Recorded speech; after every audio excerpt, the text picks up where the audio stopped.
Avis vascular centre మన దేశంలోనే the best varicose vein hospital. ప్రతి కుటుంబానికి ఒక కథ ఉంటుంది బేసిక్గా.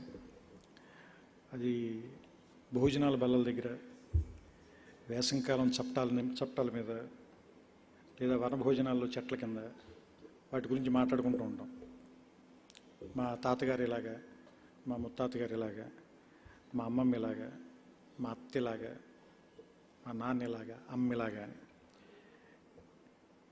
కానీ కొంతమంది కథలు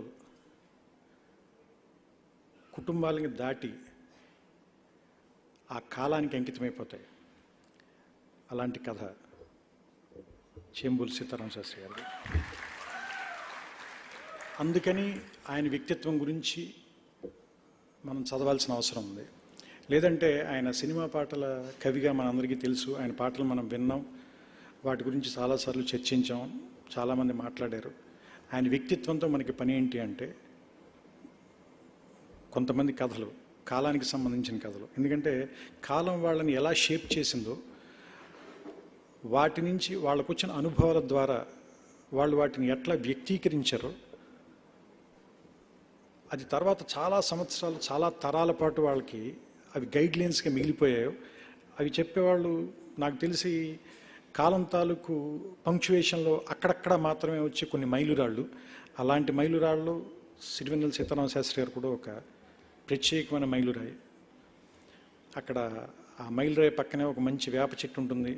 దాని మంచి నీడనిస్తుంది, దాని తాలూకు గాలి మనకి ఆరోగ్యాన్ని ఇస్తుంది, మనకి ఎంతో ఆహ్లాదాన్ని ఇస్తుంది. వేసవికాలంలో చెట్టు కింద కూర్చుంటే మనకి నీడ దొరుకుతుంది, ఎన్నో ప్రశ్నలకి సమాధానం దొరుకుతుంది. పెద్ద ఎక్కువ ఆలోచించిన వాళ్ళకి చక్కటి నిద్ర కూడా వస్తుంది. అది కూడా మంచిది, ఎందుకంటే అది కూడా ఆరోగ్యాన్ని ఇస్తుంది కాబట్టి. సో అలాంటి ఎన్నో లక్షణాలు కలిగిన వ్యక్తి సీతారామ శాస్త్రి గారు. ఆయనతో నా మొదటి పరిచయం నాకు 13 సంవత్సరాల వయసు ఉన్నప్పుడు. సరసస్వర సురఝరీ గమనమై సామవేద సారమేది ఆ పాట ఉంది కదా, ఆ పాట విన్నప్పుడు నేను విపరీతంగా చలించిపోయి, జ్వలించిపోయి ఏం చేయాలో తెలియక, శ్రీశ్రీ గారు మొదట్లో విశ్వనాథ సత్యనారాయణ గారిని ఇమిటేట్ చేస్తూ చందో వృత్తాల్లో పద్యాలు రాసినట్టుగా నేను కూడా ఇలాంటి వరుసల్లో ఉండే చాలా పాటలు రాసేసి, ఆ తర్వాత ఆయన ఉన్నారు కాబట్టి నేను వాటిని చింపేశాను. అదొక ఫేజ్, అదొక 3-4 సంవత్సరాల ఫేజ్ అది. ఆ తర్వాత నేను ఆయన నా 23వ సంవత్సరంలో పంజాగుట్టలో నా రూమ్ పక్కనే ఆయన అపార్ట్మెంట్లో ఉన్నప్పుడు ఆయన పాటలు రాస్తున్నప్పుడు మొట్టమొదటిసారిగా కలిసే అవసరం కలిగింది. ఎందుకంటే నేను ఒక సినిమాకి అసిస్టెంట్ డైరెక్టర్గా పనిచేశాను. నేను ఆయన మద్రాసులో ఆంధ్ర క్లబ్లో పక్క రూముల్లో ఉన్నాం. నేను పక్కన డైలాగులు రాసేవాడిని పగలంతా, ఆయన పడుకునేవారు. రాత్రిపూట ఆయన పాటలు రాసేటప్పుడు నేను కూడా పక్కనే కూర్చునేవాడిని. ఆయన గురించి వెంకటకొండ గారు, నేను ఇందులో ముందు మాటలో ఒక మాట రాశాను. అందులో ఉన్మాది, ఉగ్రవాది ఈ మాటల్ని నువ్వు ఎలా జస్టిఫై చేస్తావు అన్నారు. ఏంటంటే నాకు అనిపించింది, నేను ఏ ఉద్దేశంతో రాశానంటే, మనని మరిచిపోయే ఒక ఉన్మత్తావస్థలోకి వెళ్తే తప్ప కొన్ని మనం సృజించలేమనిపిస్తుంది. ఆయన దాదాపుగా కొన్ని దశాబ్దాల పాటు అలాంటి అవస్థలో గడిపాడేమని నాకు అనిపిస్తుంది. ఆయన ఆయనున్న కాలంలో కానీ, ఆయనున్న ప్రాంతంలో కానీ, ఆయనున్న సమాజంలో కానీ, అప్పుడున్న వ్యక్తులతో కానీ ఆయన లేడు. దానికంటే చాలా ముందున్నాడు. అందుకే ఇప్పుడు కూడా మనం మాట్లాడుకుంటున్నాం, ఇంకా తర్వాత చాలా రోజుల తర్వాత కూడా మాట్లాడుకుంటాం. అదొక రకమైనటువంటి ఉన్మత్తావస్థగానే నేను ఫీల్ అవుతాను. ఎందుకంటే అప్పుడున్న వాళ్ళందరికీ ఆయన చేష్టలన్నీ కూడా అర్థం కావు.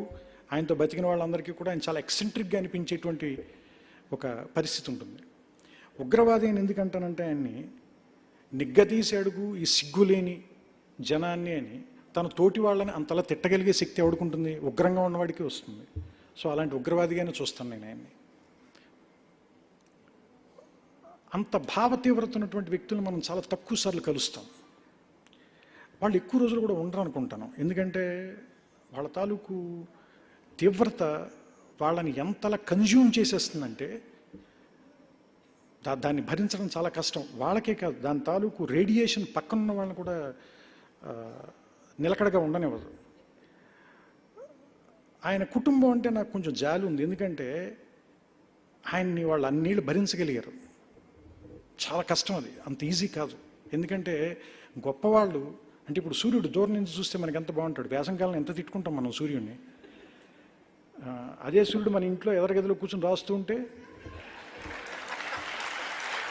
ఎవ్రీడే వడదెబ్బే అందరికీ, విపరీతమైన డిహైడ్రేషన్ అందరికీ. సో అలాంటి ఒక ఏమంటారు దాన్ని,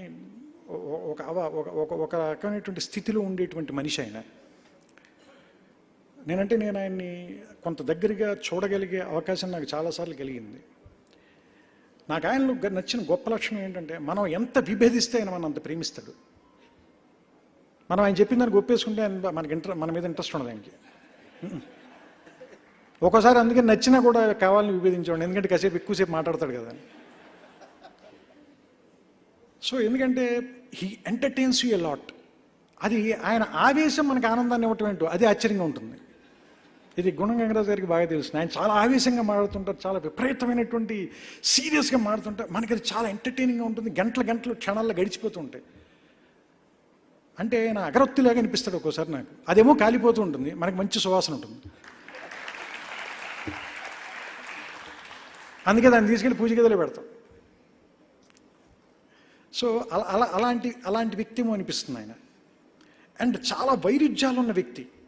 ఈరోజు మాట్లాడింది రేపు మాట్లాడ్డా ఆయన. అంటే దాని అర్థం 24 గంటలు ఆయన చాలా మూవ్ అయ్యి ముందుకెళ్ళిపోయాడు. 48 గంటలు 72 గంటలు ముందుకెళ్ళిపోయింటాడు ఆయన. మనమేమో 24 గంటల్లోనే ఇంకా ఉండుంటాం, ఎందుకంటే 25 గంటలకు రావడానికి మనకి బోల్డ్ అంత బద్ధకం కదా, కళ్ళు ఓపెన్ అవ్వవు. బట్ ఆల్రెడీ ఆయన 72 దగ్గర 96 దగ్గర ఉంటాడు. అండ్ అంటే ఒక్కోసారి నాకు అనిపిస్తుంది కవికి చాలా ధైర్యం ఉండాలి. చూడండి, 19 ఏళ్ల వయసులో నాదు కవనము వహిని గర్భం అంటే ఏంటంటే అసలు అగ్నితో జ్వలించిపోతున్న ఒక అగ్ని పర్వతం లాంటిది నా కవిత్వం అని 19 ఏళ్ల వయసులో చెప్పాలంటే ఒకటి అజ్ఞానమైన ఉండాలి, లేదా అహంకారమైన ఉండాలి, లేదా ఆత్మవిశ్వాసమే ఉండాలి.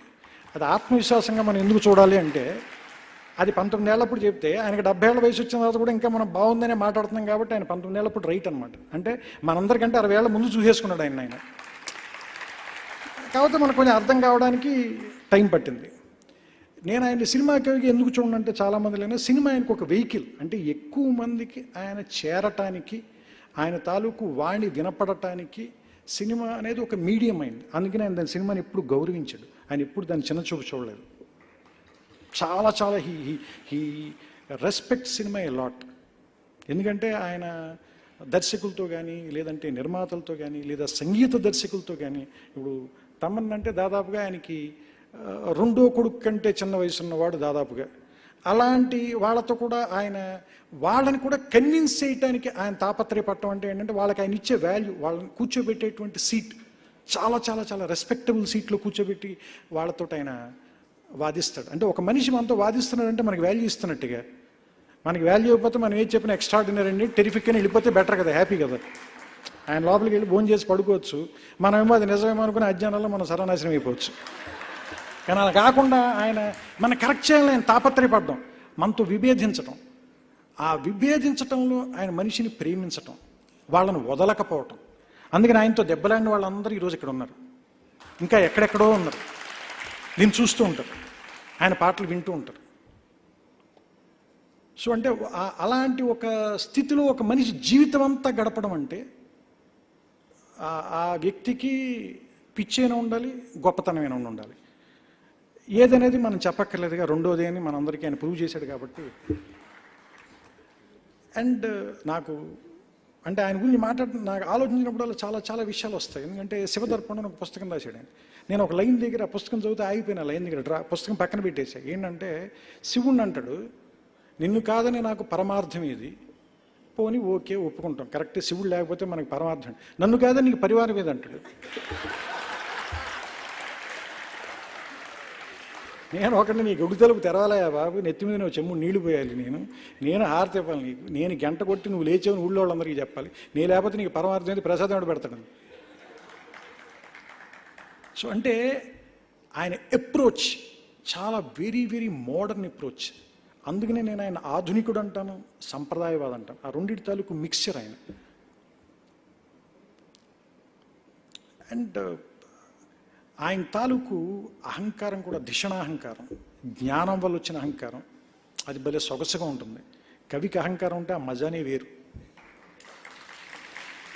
ఇప్పుడు ఒక ఆడపిల్ల, అందమైన ఆడపిల్ల, ఒక 18 ఏళ్ళ ఆడపిల్ల, నవనవలు ఆడుతున్న ఆడపిల్ల, మనం చూడగానే నవ్వితే ఇంక దానికి వాల్యూ ఏముంది? వెంటనే బైక్ వెనక్కి తిప్పి వెళ్ళిపోతాం, ఇంకా పని అయిపోయింది అనుకుని. అది వెనక్కి తిరిగి చూడకూడదు మనని.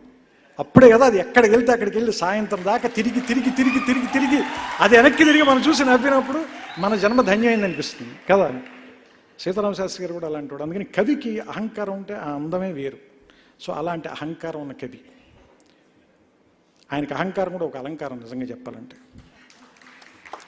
అండ్ నేను అంటే నా శక్తి, నా స్థాయి ఏంటో నాకు తెలియదు, కానీ నేను బేరీజు వేసుకుని చాలా వాటిలో చాలా నేను దేవులపల్లి కృష్ణశాస్త్రి దగ్గర నుంచి మల్లాది రామకృష్ణ శాస్త్రి గారు చాలా చాలా చాలా ఇష్టం నాకు. ఆయన చలువు మిరియాలు అయితే నేను దాదాపుగా ఒక 20-30 సార్లు చదివిన తర్వాత కానీ అర్థం కాల. అంత గొప్ప కవి, అంటే చాలా చాలా చాలా లోతైన కవి. నేను అలాంటి వాళ్ళ దగ్గర నుంచి నేను విశ్వనాథ సత్యనారాయణ గారికి ఆర్డెంట్ ఫ్యాన్. నేను ఇంక వేటూరి సుందరరామూర్తి గారు అంటే చెవి కోసుకుంటాను. నేను కావాలని నేను రెచ్చగొట్టడానికి నేను వేటూరి గారి ఫ్యాన్ అని కూడా ఎక్కువ చెప్తూ ఉండేవాడిని నేను దగ్గర. ఆయన ఎట్లాగైనా నా చేత ఆ మాట మానిపించి నేను ఈ పాట బాగా రాశాను నాతో అనిపించుకోవాలని కూడా ఆయన నాతో చప్పట్లు కొట్టించుకోవాలని కూడా పాట రాసేవాడు ఆయన. ఇప్పుడు ఆలోచిస్తే అనిపిస్తుంది అది ఆయన సంస్కారం, అంతవరకు అమాయకత్వం, అది లేదా మన తెలివి తక్కువతనం. సో అంటే ఆయన మనిషికి ఇచ్చే విలువ, అంటే ఆయన సన్నగా చిన్నపిల్లాడైపోవటం. ఒక స్టార్ హోటల్లో కూర్చుంటే ఒక స్వీట్ బెడ్రూమ్ తీసుకుంటే లోపల బెడ్రూము, బయట దాని యాంటీ రూమ్లో మనం కింద కూర్చుని మాట్లాడుకోవడానికి ఉంటే, లోపలేమో ఆ భీంబాయ్ పడుకుని ఉండేవాడు మంచం మీద, తెలిసిన వాళ్ళకి తెలుసు. ఎదరగెదలో ఆయన కింద లుంగి కట్టుకుని కింద కార్పెట్ మీద కూర్చుని సిగరెట్ కాలుస్తూ పాట రాస్తుండేవాడు ఆయన. తీసుకున్నదేమో స్టార్ రూమ్, కూర్చున్నదేమో కార్పెట్ మీద. సో ఇది ఒక ఉన్నమత్తావస్థ అయింది. ఎందుకంటే ఆయన ఎక్కడున్నాడు, ఏం తింటున్నాడు, ఏ ప్రయాణం చేస్తున్నాడు, ఏ ఫ్లైట్లో ఉన్నాడు, దాంట్లో ఏ క్లాస్లో ఉన్నాడు, ఏ దేశంలో ఉన్నాడు, ఏది కూడా ఆయన పెద్దగా తాకలేదు. కానీ ఆయన రాసిన ప్రతి మాట మన తాకింది.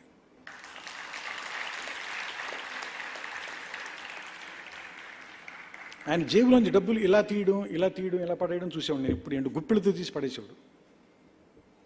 అదే పుస్తకాలంటే మాత్రం ఎన్ని పుస్తకాలు ఉన్నా ఇంకా కొత్తగా ఉన్న పుస్తకాలు కావాలనేవాడు, ఇది రాయటానికి.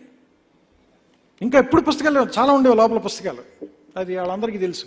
ఎందుకంటే మళ్ళీ ఇంకా కొత్త పుస్తకాలు కావాలి, ఇంకా కొత్త పుస్తకాలు కావాలి. అంటే ఇప్పుడు ఆలోచిస్తే నాకు అనిపిస్తుంది ఏంటంటే, పాటలు రాసిన తర్వాత వచ్చే ఒక కలర్ కాగితం కంటే పాటలు రాయడానికి ఉపయోగపడే తెల్ల కాగితానికి వాల్యూ ఎక్కువైంది దృష్టిలో.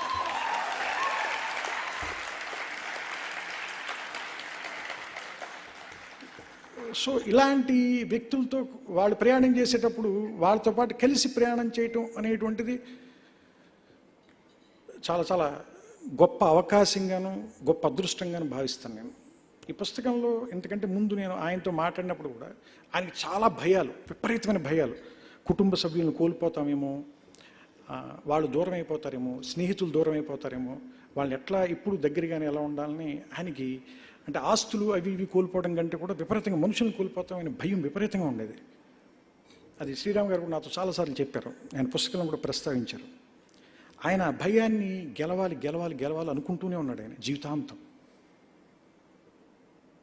ఆయన గెలిచాడు. ఎందుకంటే చివరిలో ఆపరేషన్కి వెళ్ళే ముందు నాతో మాట్లాడుతూ, నేను రావటం రాకపోవటం అది పెద్ద ఇష్యూ కాదు, బట్ నా టర్మ్స్కి నేను వెళ్ళిపోవటం అనేది మాత్రం చాలా ఇంపార్టెంట్ సీను అని చెప్పాడు ఆయన నాతో. అందుకని చివరిలో డాక్టర్లు అడిగినప్పుడు కూడా నేను శ్రీరామ్ గారికి కూడా అదే చెప్పాను. ఎందుకంటే ఆయన నియమాలకు అనుగుణంగానే జీవితాన్ని గడిపాడు, ఆయన నియమాలకు అనుగుణంగానే ఆయన వెళ్ళిపోయాడు. చాలా ఐశ్వర్యం ఉన్న వ్యక్తులు తప్ప అలా చేయలేరు, చాలా కష్టం అలా చేయటం. చాలా విపరీతమైన ఐశ్వర్యం ఉంటే తప్ప, ఎంతో సంపద ఉంటే తప్ప మనుషులు అలా చేయలేరు. ఆ సంపద కనిపించే సంపద కాదు, కనిపించే ఐశ్వర్యం కాదు.